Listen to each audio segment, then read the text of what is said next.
This is where we left off last class, talking about the plurality of goods.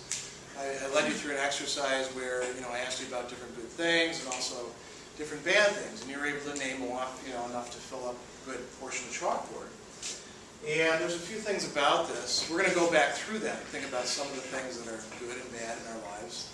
But there's a few things I want to stress, and this is going to lead us into the MacIntyre essay that we're looking at today.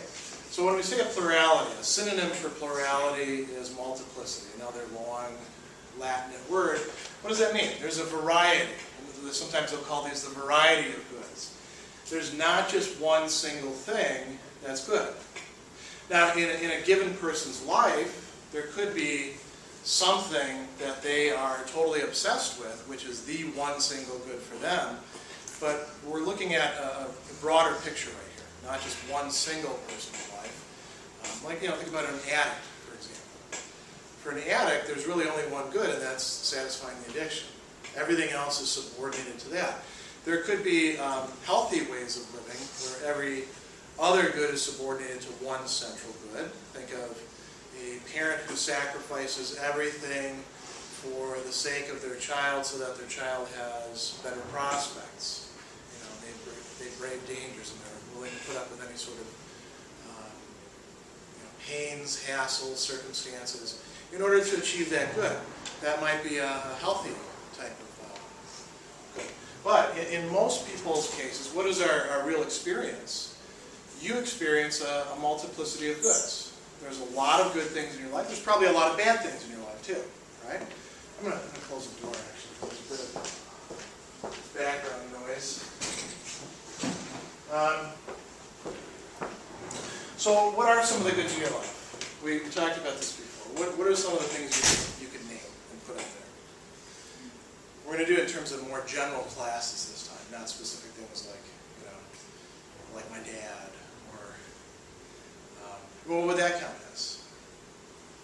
What would be a more generic thing? Yeah. Family, yeah. And let's say we expand it even further. Family are, what's that? Oh, okay. Like support system? Yeah, so that's often why we value them. Think about a broader category that would include friends, or, yeah. Well, you may not actually love everybody in your family. Yeah. Relationships? Relationships, yeah. Relationships. It might actually be one of the types of bads, depending on what kind of relationship we're talking about here, too. There's a lot of variety in relationships. But preserving a relationship or making a relationship, that's often sometimes that people take as a good thing, something that they're going to pursue. Right? Think about romantic comedies. A lot of our movies and TV shows are what we call romantic comedies. And, what's the whole point of it? Boy meets girl, boy pursues girl. Or, we do gender equality, girl meets boy, girl pursues boy. Why? Because they want to have a relationship. What else might they want? This would take us to another thing. Let's say they don't actually want a relationship. Why might they pursue something with them? Some sort of pleasure? Yeah, exactly. And, we can put pleasure in the singular like that. We feel pleasure. But think about it. We really feel a lot of different types of pleasures, don't we? The pleasure of sleeping in is not really comparable, because it's not the same kind as the pleasure of a really good meal, or the pleasure of, for instance, what I'm going to do tonight, I'm going to watch the Packers play, because I'm from Wisconsin. They're playing the Saints, and I don't like the Saints, so if the Packers beat the Saints, I'm going to be doubly happy. It's not like they're playing a team I don't care about. I'm going to derive pleasure from that. I'm not watching it because I'm solidifying a relationship or because I'm improving my mind or anything like that. But, pleasures are goods, right? We do pursue them. We do desire them. What else? What else do you find in your life that are goods? Think about why you're here. might be, you know, when you're a freshman, got to satisfy mom and dad. You guys are beyond that now, right? No? You're still just pursuing what your parents require of you? Yeah. Education? Yeah. Education. And what might we be after in education? There's really two things in college, yeah. Career? Yeah. Let's call that, well, we'll put it down as career, and we'll think about what that means. Let's put learning or knowledge for that. There are some people who will take a class, willing to bet that every one of you has had something, probably in your major, that you have studied even though you didn't have to, because you wanted to know about that thing. That was a good, that motivated you at that time, didn't it? It may not have even been pleasant. It may have required you to do, you know, a lot of work. You might have done it because you felt challenged. You said, I'm not going to let this material get the best of me. You know, that was my motivation sometimes when I was a student. And then after a while, you probably did feel some pleasure. Career, what kind of career do you want to have? You want a dead-end job where you come home from work every day and say, God, this is killing me. I don't know if I can stay here another day. Does anybody plan for that sort of thing? No. What kind of careers do you want? What do you imagine for yourself? Yeah. It's a career that's enjoyable, that'll give you certain values that, or help you achieve your values. Okay. Like freedom or something. Let me put that down also as freedom. Yeah, a career. It's interesting. I remember when I was in high school, we had to actually read a papal encyclical that was about labor. And in it there was a distinction that was made between having a career and having a calling and having a job. And a lot of people have jobs. I've had a lot of jobs in my life, and I would, you know, very willingly describe a lot of them as crap jobs. You know, I worked at a gas station. That wasn't what I wanted to do with my life. I cut trees for a while for a living. I was a janitor. I worked in restaurants. I was what we nowadays call a barista. Back then we just said you worked, you know, behind the counter in a cafe. I was a security guard. I did all these sorts of things. That wasn't what I was really after. That wasn't the center of my life. That was a job. If you actually have a career or a calling and you find value in your work, you put something of yourself in your work, right? That's what you want, I think. What else could you be after, though? I mean, you could just want a job, and if you have a job, why are you going to work? What's the prime motivation? Yeah. Money. Yeah.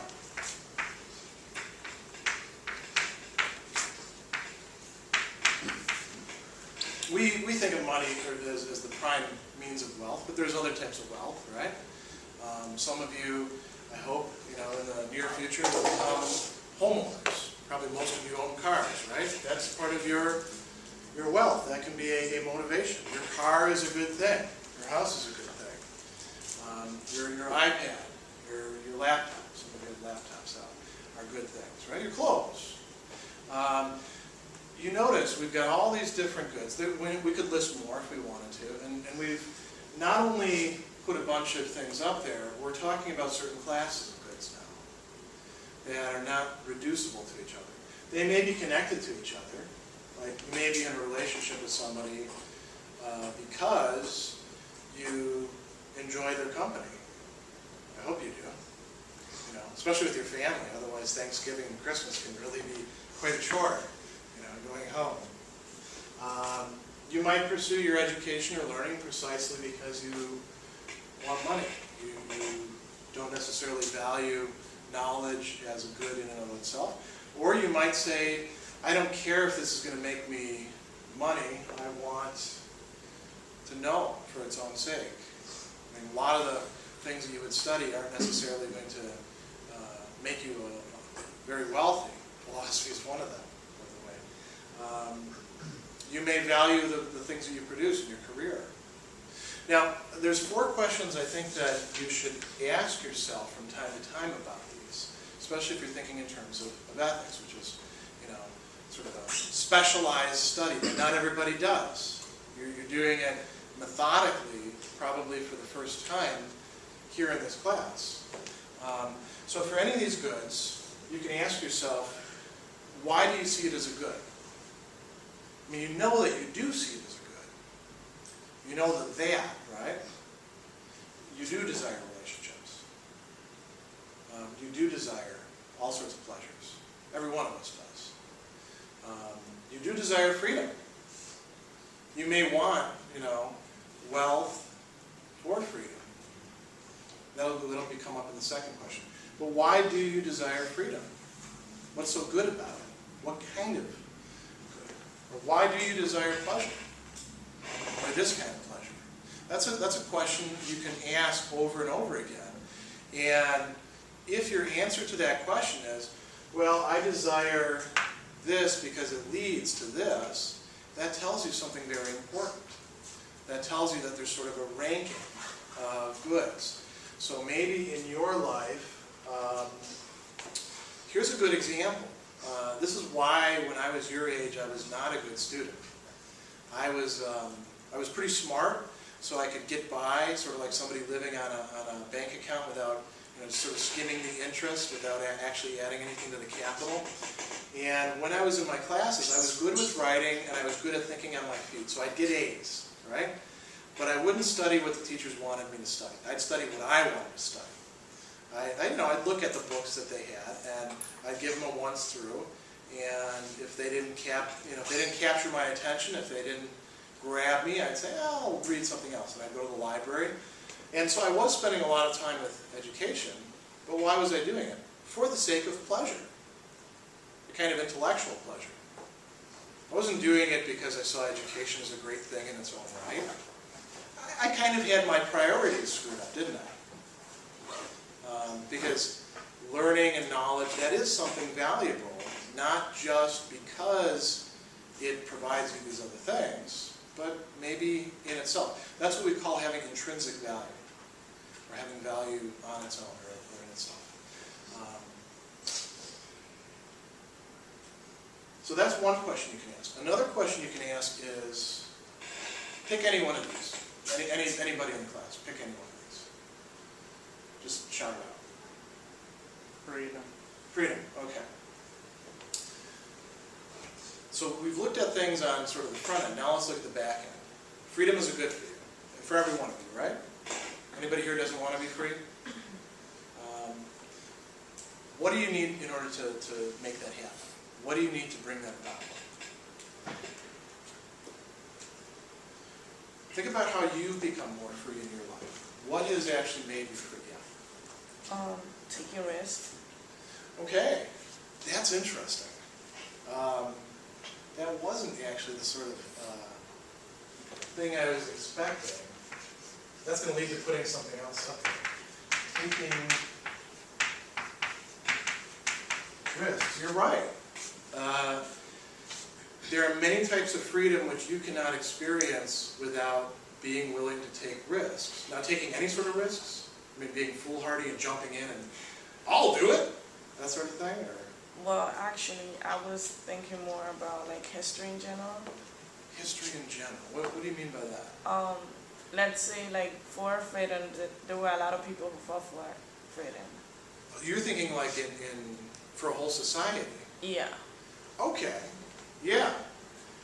You could talk about it in that terms too. We are a more free society, say, than mainland China is, right? And part of that came because people took risks and sacrificed. If you think about, say, the American Revolution, Yeah. those guys, they were really going out on a limb because, literally, if they screwed up, they would be hung from limbs because they were traitors in the eyes of those they were revolting against. Only about 1/3 of the American population was actually for the revolution. About another third of the population was against it, and the other third was, just kind of in the middle. So those guys were really taking chances, and it paid off. They exhibited something that we would call courage or bravery. And there's a difference between that, say, and foolhardiness, right? Just taking risks for the sake of risks. My mother, actually, this is sort of a digression. This is kind of a good example. She died young. She was only 54 when she died. And it came about because of taking risks. She died whitewater rafting down in Costa Rica. She drowned. They were on a river that, if it was in the United States, they wouldn't have been allowed on. People go down to countries like that because they can get to do all these extreme things. Here's why I know it was about taking risks. Just that Christmas before, we're all sitting at the table, and then she was talking about, yeah, we're on this trip, and then the raft turned over, and I got stuck under a log, and I almost drowned. And we were like, whoa, yeah, maybe you should cut it out. If there's a good chance of drowning in this activity, maybe you should leave it alone. She said, nah, it'll be fine. Well, that's going beyond just taking calculated risks. That's seeking that sort of thing for its own sake. Maybe because of excitement, the kind of pleasure that people get. Right? If you're taking risks for the right reason, at the right time, to the right degree, we call that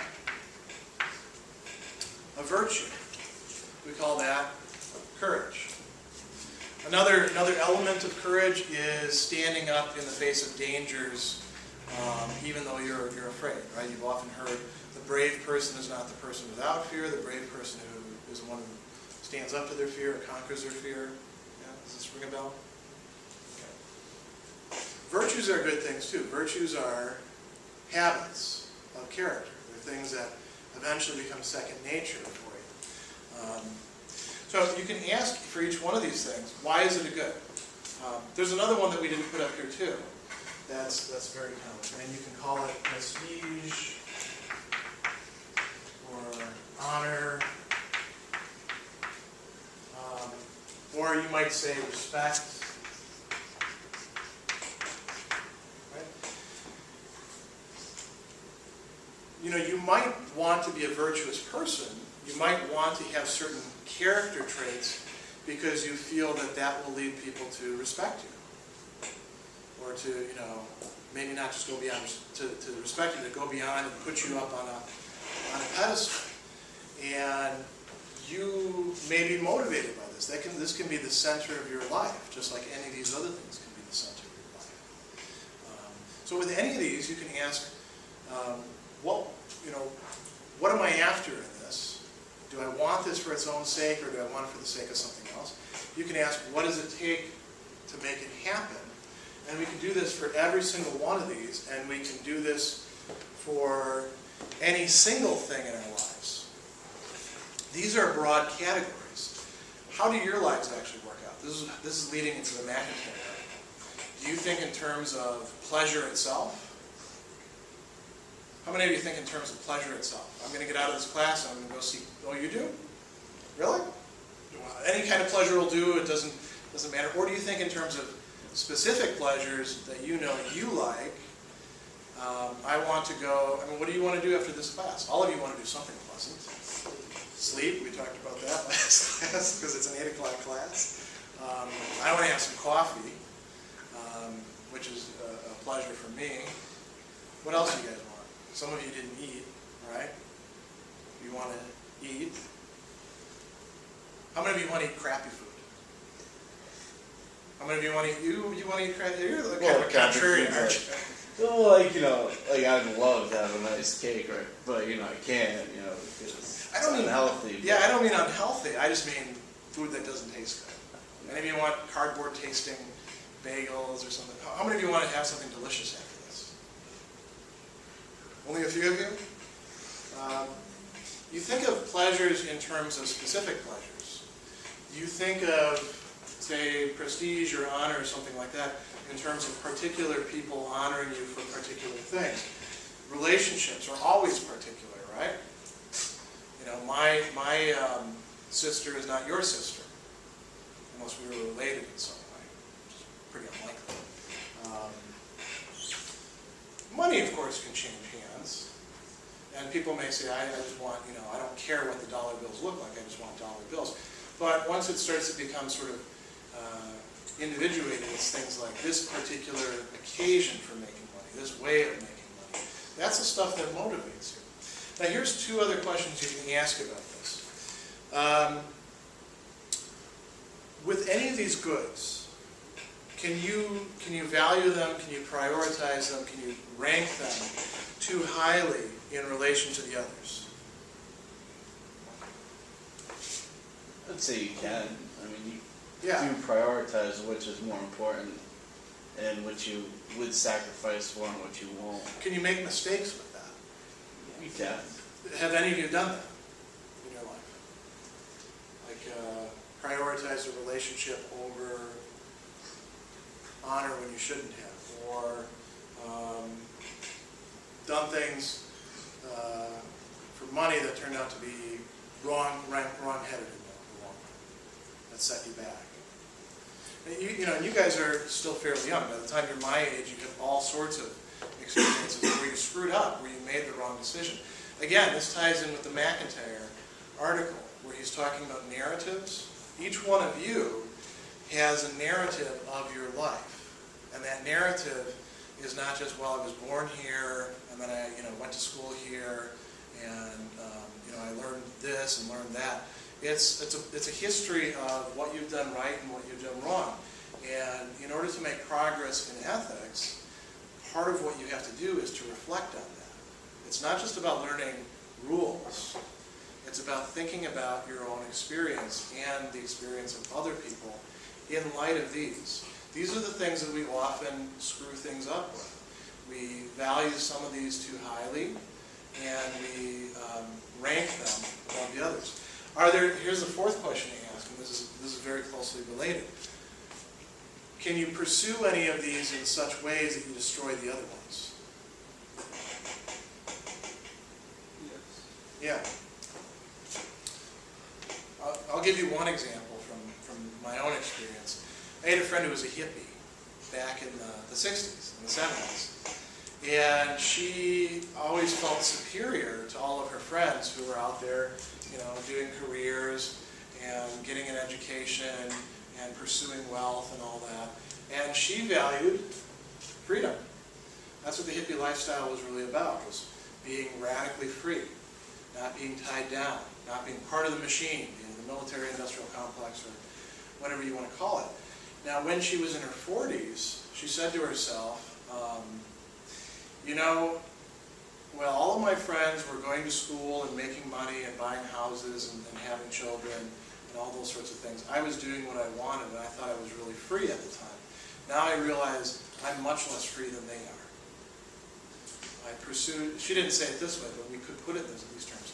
I pursued freedom in such a way as to ultimately rule out these other things.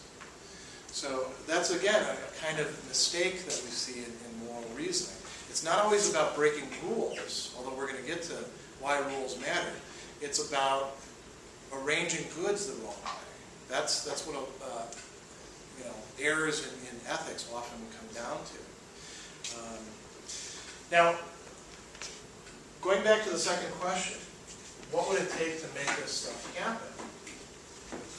That's where we get to another term that we call,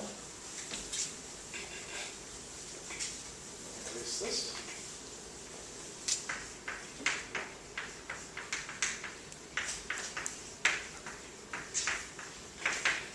Practical reasoning.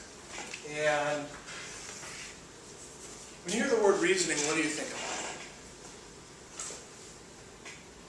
All of you reason. What does that mean? Weighing out the options or the possibilities as opposed to the consequences that... Yeah, you're actually laying out quite a few elements of practical reasoning. You don't have to reason always about practical things.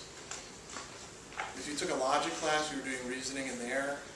If you're in a history class and you make conclusions about things, you're reasoning. You're thinking about things. You're following out conclusions. With practical reasoning, here's the basic structure of it.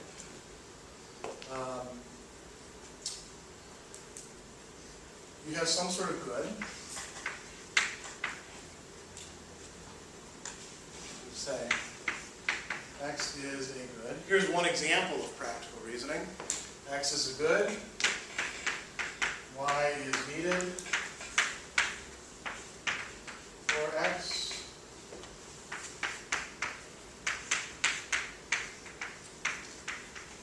Y must be done. All right? What does this culminate in? Actions or choices. The conclusion of practical reasoning is not just something that you say, it's something that you do. Or something at least that you choose. Sometimes you may choose to do something, but it's not effective. Something gets in the way. But at least you're choosing to do it. You're pushing yourself in a certain trajectory. How do you know what you should pursue? Well, a lot of it has to do with realizing what are goods. What if you have more than one good in play? That's when you have to lay out options. What if you're in a situation where there's multiple ways to go?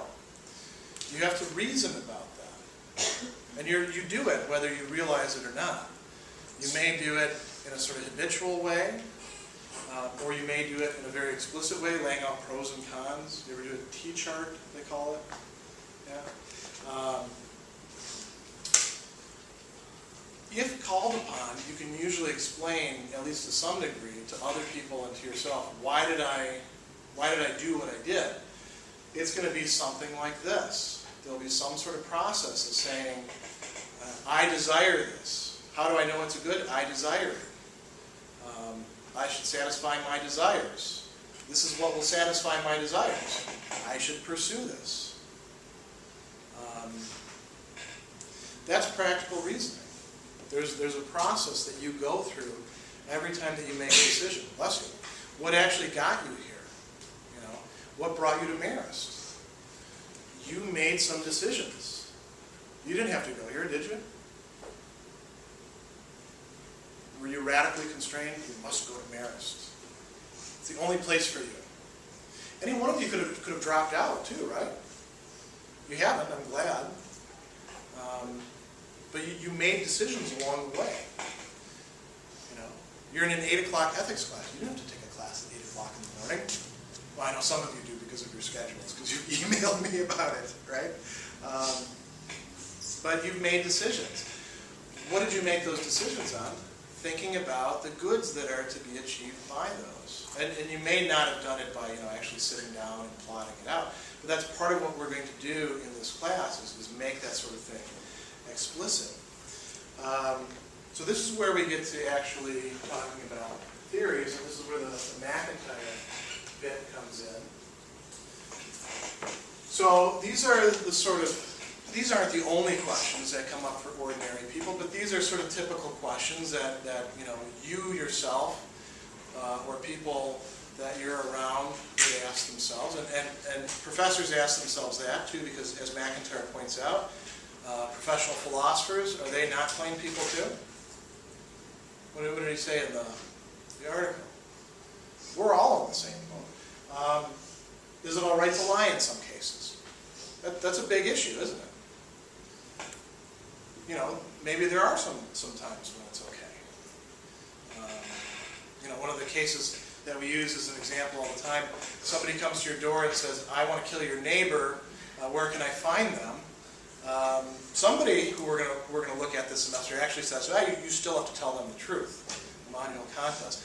Most moral theorists would say, I think you should lie in that case. That would be the right thing to do.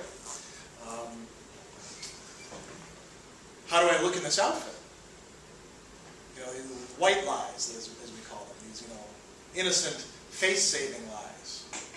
Are they okay? Are they not okay? How does my report look? As your coworker asks you. They know they have a fragile ego, and that maybe they won't write any more reports or take any more initiatives if you actually tell them that their report is pretty bad. That's an ethical question. What stance should I have towards what we call the big issues? Think about abortion, for example. What are some other big issues that people like to talk about as ethical issues? Yeah. Gay Gay marriage, yeah. That's an open ethical issue. Capital punishment. Should we kill people or not who've committed heinous crimes? Can you think of any other ones? Yeah. Abortion, yeah. What else? Food issues are becoming really big these days, aren't they? You had your hand up? I would say stem cell research. Stem cell research, yeah. Closely related to the abortion issue. Some of these things have overlapping matters. And these are the sort of things that people get into heated debates about, because they are ethical issues. Who should I put in office? That's an ethical issue. Not just whether they act ethically in office, but who should I actually vote for? And that may be tied to those big issues. When is it all right to use violence or force?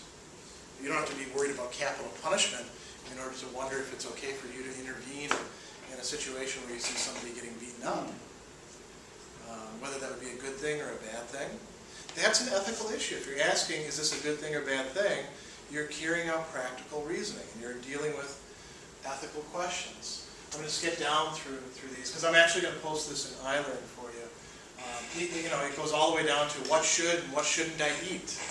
There are people who are very, very passionate about what they eat. My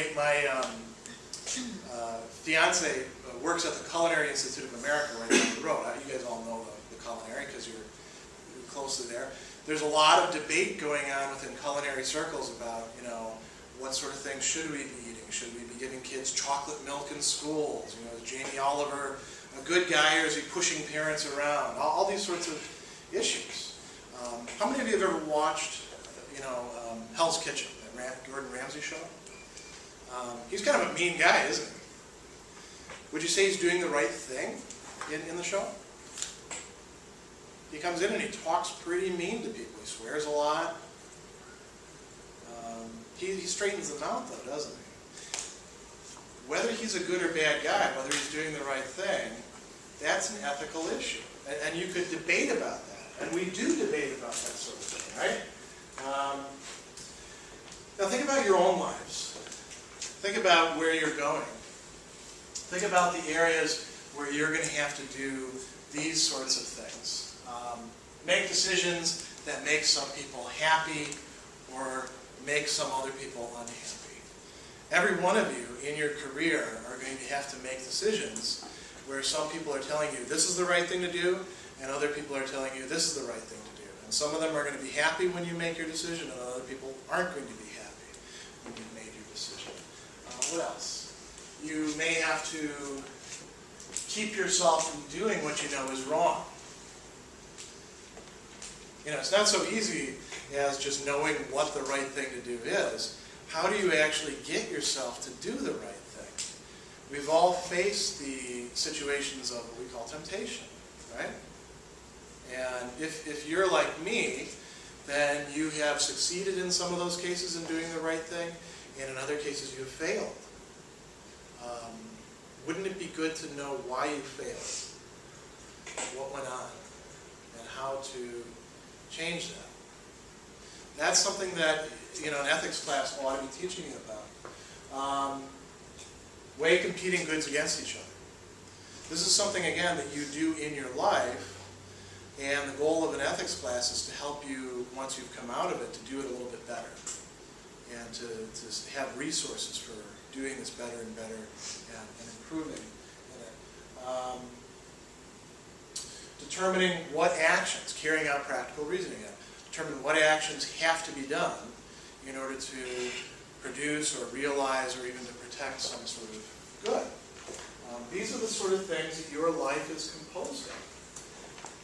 Think about the areas in your life. You all are what MacIntyre calls plain persons. That's why I gave you this essay. This is about you. And this is about what we do with moral philosophy, what we do with the stuff that you're learning in ethics class. You are going to be, or you already are, all these different things. You are a family member or a friend. You're in a matrix of personal relationships, what you call the support network earlier, where you derive support from them, but you also unless you're just a freeloader, give support, right? You're subject to legal codes in whatever society you're in. You're also a consumer. A lot of the decisions that you make that affect people's lives are about what you buy, what you rate highly on websites, what you recommend to people, what you engage in, right? You're also a citizen. You don't have to vote. We don't make you vote here in this country, but you probably should. You probably should care about who you vote for. Although, as it turns out, at any given time, political scientists think that a large proportion of the electorate, the people actually voting, don't actually know much about the people they're voting for. On both sides, both left and right. And you're also going to be a worker. You're going to be in a workplace. And every one of the fields that you're going into has ethical issues that come up. But how do they come up? Do they come up in terms of, Kant's categorical imperative, or Aristotle's table of ethics, or anything like that? That's not how it comes up in your lives. It's not even how it comes up in my life. It comes up through the day-to-day particular interactions. I'm going to skip through this a little bit. This is this guy, Alasdair MacIntyre. He is a contemporary philosopher. He's what we call a virtue ethicist. He's still alive today. He's actually in good health, but pretty old. He's in his 80s. He teaches at the University of Notre Dame. He's a very important scholar. He's one of the top philosophers currently alive. And this is a paper that he wrote quite a while ago. These are some of the key themes of it. We're going to talk about nobody actually works without any sort of moral theory. Plain persons, that's you. How do you actually address ethical issues? That's what this piece is about. When you address ethical issues, for the most part in your life, you're not saying, how shall I structure my life as a follower of Immanuel Kant, or Thomas Hobbes, or Aristotle? Did any of you make your decisions last week like that? We're going to read Plato's Republic next week. I don't expect that any of you are going to say, even if you really do like Plato, I don't expect that any of you are going to say, from now on, I am going to look at everything through Plato's eyes, and that will be it. Because Plato will give me everything that I need for making sense of ordinary life. These are some of the other themes, and I'm going to quickly lead you into them.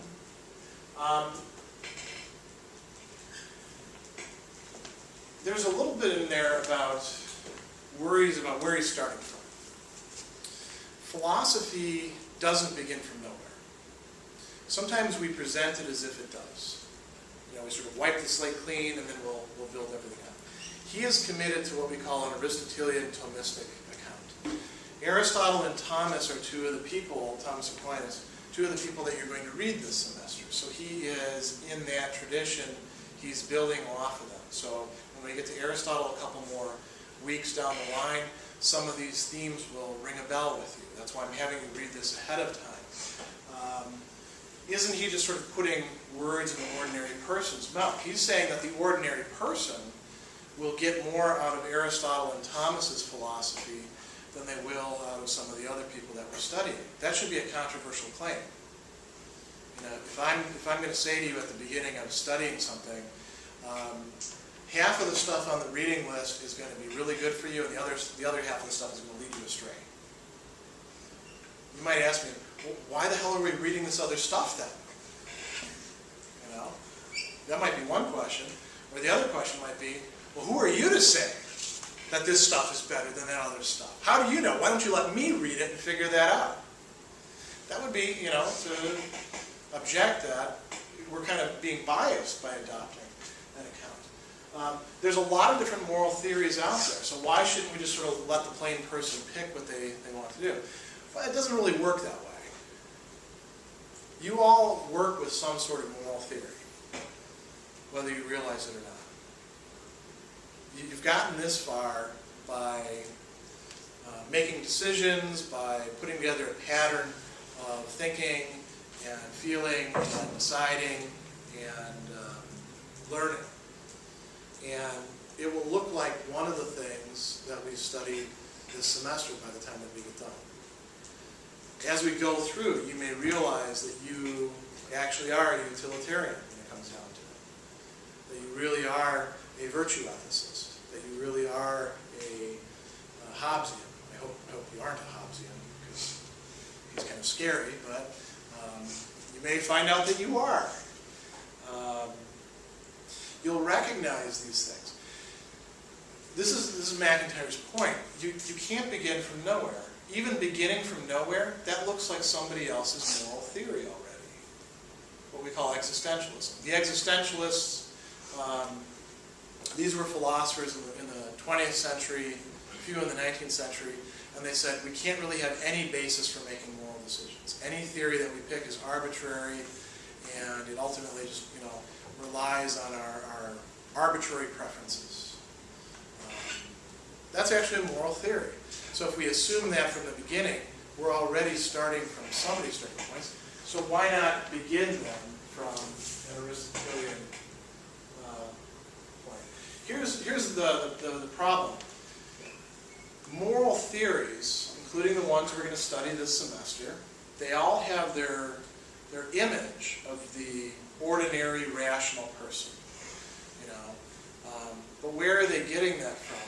They're getting it from already assuming some sort of perspective, already some sort of theoretical point of view. And then they import it and they say, yeah, this is what the ordinary person looks like, and we're going to theorize from that, and then we'll apply it to your life. So you're not really getting stuff that's coming from ordinary people. Here's what's distinctive about the Aristotelian and Thomistic moral theory. There are certain questions. I don't know if you can see this very well. Can you see this? Okay.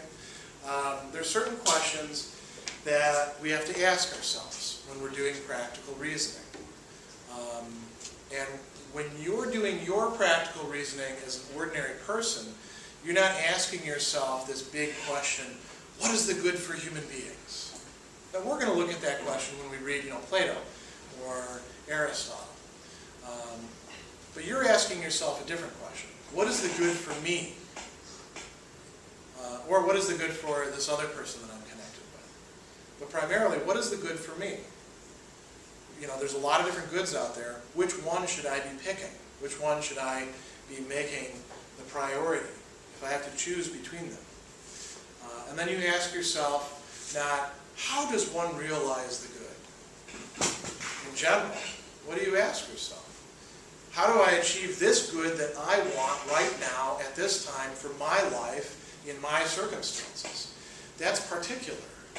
So the answer to that for him is probably going to be very different than the answer for her, or let alone for me.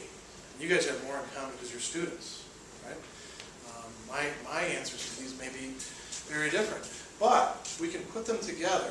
This is where we talk about the relationship between the universal and the particular. Every one of you is a particular person. You live in particular relationships. You are here at a given space and time. You have a particular history. Your history and my history intersect somewhat in the space of this classroom. Maybe we'll continue to after this class, who knows. But for the most part, your history is something quite different from mine. We may share some things in common. Earlier we talked about the American Revolution. That's also part of the larger history that we're formed by. We didn't inherit our ideas about the human being from mainland China, because we wouldn't talk much about freedom then. We talk much more about societal concord, getting along.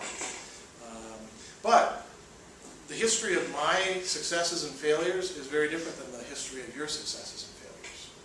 It's particular.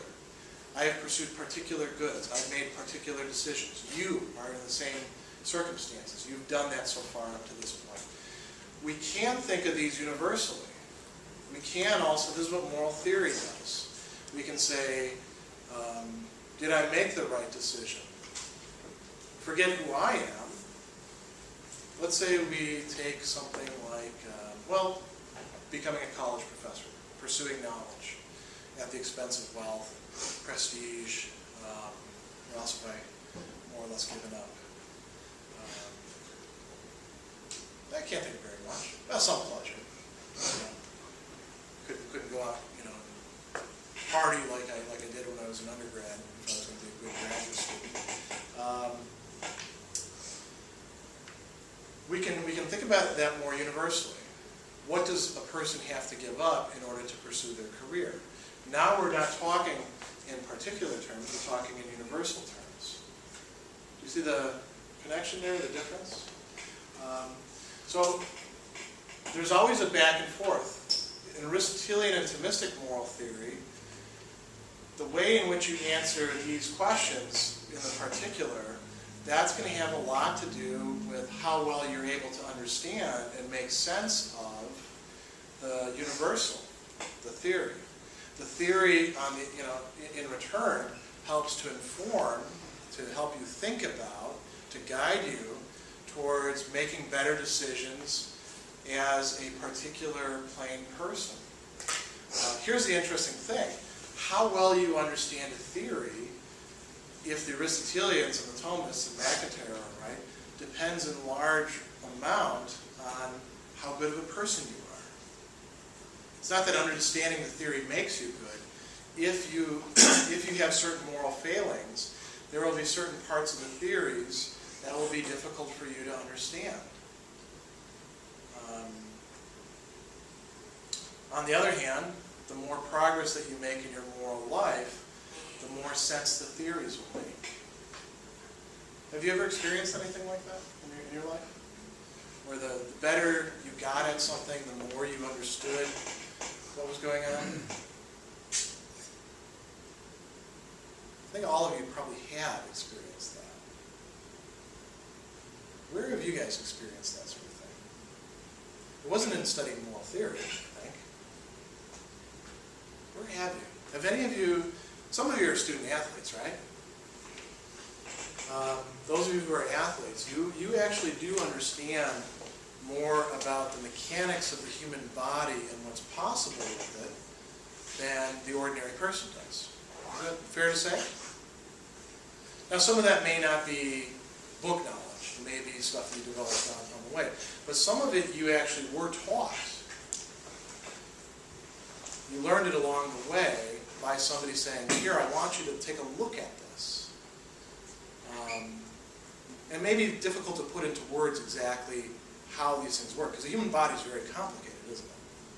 But you can look at things and say, that's a good pass. That's making good use of the human body and producing the desired effect. That's not a good one. And I am not going to be quite as good at that as you are. Are any of you musicians? Any of you play an instrument? Did any of you ever play an instrument? Like band class or stuff like that? You understand music as a subject better when you actually play an instrument. That's why they have you learn instruments. That's why, when I was a kid, we had to play recorder. Did any of you ever do that, like in 4th grade? Why did they have you do that? Just so you could learn it, that sort of thing? It was to teach you something about music. Because how do we learn things? We learn through theory, but we also learn through doing, through experiencing. And the more that you do it, the better you get at it. The more that you put in what's required to get good at that thing, the more you understand that thing. And conversely, the more that you understand the theory, the better you'll get at that thing. It will teach you where your mistakes are and how to overcome them. It works the same way with your life, with moral life. The more progress that you make in developing, say, the virtues, these good states of character, the better you'll understand Aristotle and Thomas and see where their answers are actually good answers. I'm going to skip forward a little bit. He talks about 3 different narratives, three general universal narratives. And what are these? Well, he talks about the narrative of the bad person. And he talks about this one on page 9. He says, one of the things that we most need to learn from narrative and then from theory is it's one of the marks of someone who develops bad character. So not just, they're not good, they're genuinely bad in some way, that as it develops, he or she becomes progressively less and less able to understand what it is that he or she has mislearned and how it was that she or he fell into error. Part of the badness of bad character is intellectual blindness on moral questions. So the person who is, say, greedy, who's obsessed with money, where that's become rooted in their character, they develop a kind of blindness to the other possible values that are out there. That's part of why they will sacrifice other things to pursuing money. They may not even see it as a sacrifice. They may not even be able to see those other things as goods, and they will, that's theory, right? They will also in their life not be able to see, I made a bad decision here. They may not even be able to experience a sense of regret for making the wrong choices. So that's the narrative of bad character. That's where it leads to it. Then he talks about the narrative of the ordinary plain person. And this is the danger for you in the culture that we're in.